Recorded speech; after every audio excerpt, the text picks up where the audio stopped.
अस्सलाम वालेकुम, क्या हाल, उम्मीद है सब ठीक होंगे जी। तो मैंने आपको वायरिंग के लिहाज से उनके मुतालिक कुछ मालूमात दी।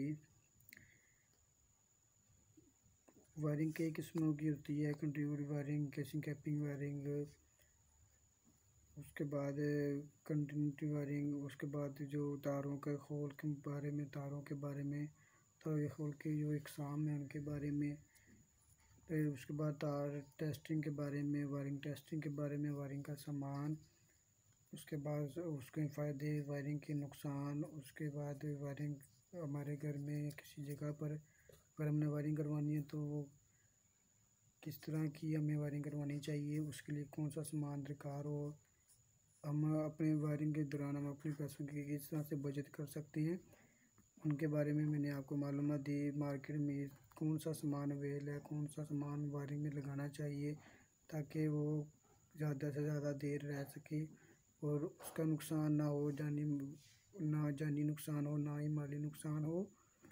उसके लिहाज से मैंने आपको कुछ वायरिंग के लिए बारे में मालूमात दी। तो आज हम जो टेस्टिंग के बारे में मालूमात करेंगे, वायरिंग में टेस्टिंग जो इंस्ट्रूमेंट है उसके बारे में मालूमात करेंगे। तो आइए देखते हैं उसके बारे में वो क्या कहती है।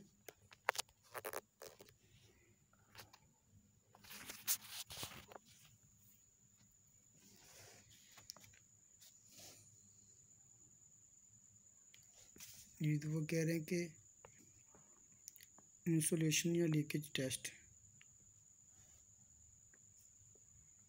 कह रहे कि इस टेस्ट का मतलब ये चेक करना है कि कहीं तारों ने आपस में छेल कर अपना ताल्लुक ज़मीन या दीवार से तो नहीं कर लिया। सबसे पहले होल्डरों में बल्ब लगाए जाएं, सॉकेटों में लोड लगाया जाए या एक तार के टुकड़े का लूप सॉकेटों की पिनों में डाल दिया जाए।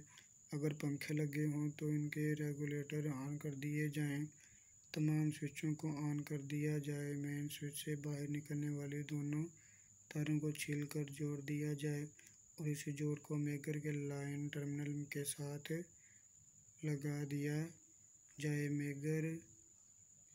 मेकर का अर्थ टर्मिनल पानी के नल या ज़मीनी अर्थ के साथ जोड़ दिया जाए और फिर मेकर के हैंडल को घुमाया जाए।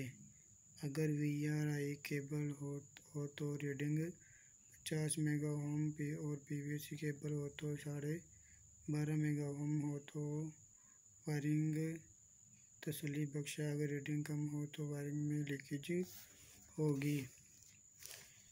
इंसुलेशन टेस्ट या लीकेज टेस्ट की डायग्राम दिखाई हुई है। टेबल फैन एक लगाया हुआ है, उसके बाद उन्होंने तमाम होल्डरों में बल्ब लगे हुए हैं, सॉकेट, उसके बाद ये देखें मेगल लगा हुआ है, पानी का नल, वायरिंग मेन बोर्ड, और इस तरह से वो इसको टेस्ट कर रहे हैं मेगर के ज़रिए। देखे डायग्राम दिखाई है उसने। उसके बाद वो कह रहे हैं नामुकम्मल वायरिंग में इंसुलेशन टेस्ट।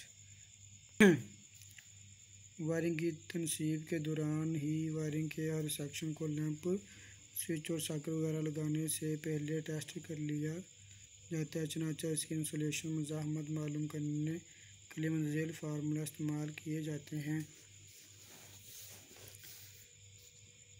अगर VRI केबल इस्तेमाल की गई हो तो इंसुलेशन मज़ाहमत 100 मेगा ओम से कम नहीं होनी चाहिए। कुल आउटलेट की तादाद। उसके बाद अगर वायरिंग में PVC केबल इस्तेमाल की गई हो तो इंसुलेशन मज़ाहमत = 25 मेगा ओम से कम नहीं होनी चाहिए। कुल आउटलेट की तादाद। उसके बाद वो कह रहे हैं कि आउटलेट से मुराद वायरिंग का हर पॉइंट है, खमाद वो स्विच के लिए हो या लैंप के लिए। मसलन अगर एक लाइट सिर्फ एक स्विच से कंट्रोल हो रही हो तो आउटलेट शुमार होंगे, लेकिन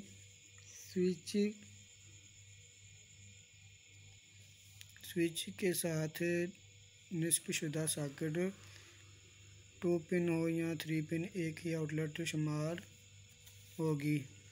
उसके बाद light point distribution fuse board लगाया और उसमें मेगर स्विच दिए हुए हैं। उसके बाद मेन स्विच की ये डायग्राम दिखाई हुई है, देखें टेस्टिंग हो रही है।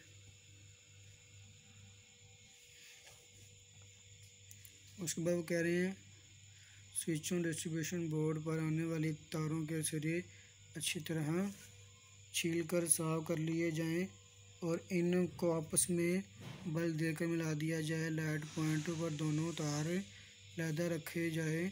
इसके बाद मेन स्विच फ्यूज़ से बरामद होने वाली तारों के सिरे भी अच्छी तरह छील कर साफ कर लिए जाएं। इन्हें आपस में मिलाकर मेगर के लाइन टर्मिनल्स से जोड़ दिया जाए और मेगर का अर्थ टर्मिनल किसी मुश्किल अर्थ से जोड़ दिया जाए। पानी का धाती पाइप भी इस्तेमाल किया जा सकता है।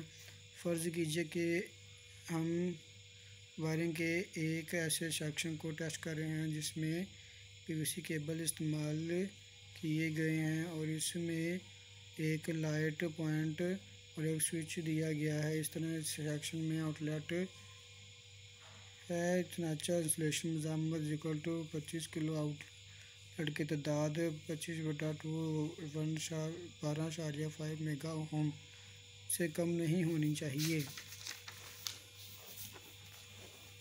उसके बाद कह रहा है कि अब मेगर का हैंडल तेज़ और यकसा रफ्तार से घुमाएं और साथ ही ओम मीटर पर सुई की हालत देखते जाएं। अगर सुई 12.5 मेगा ओम से ज़्यादा ज़ाहिर करे तो वायरिंग की इंसुलेशन तसल्ली बख्श है, लेकिन अगर सुई 12.5 मेगा ओम से कम दर्जों की तरफ जाती है तो इसका मतलब है कि वायरिंग में कोई नुक्स है। ऐसी सूरत में वायरिंग के हर हिस्से को यके बार देगरे टेस्ट करें ताकि वायरिंग के नुक्स का पता चल जाए और इसे दूर किया जा सके। अल्लाह हाफिज़।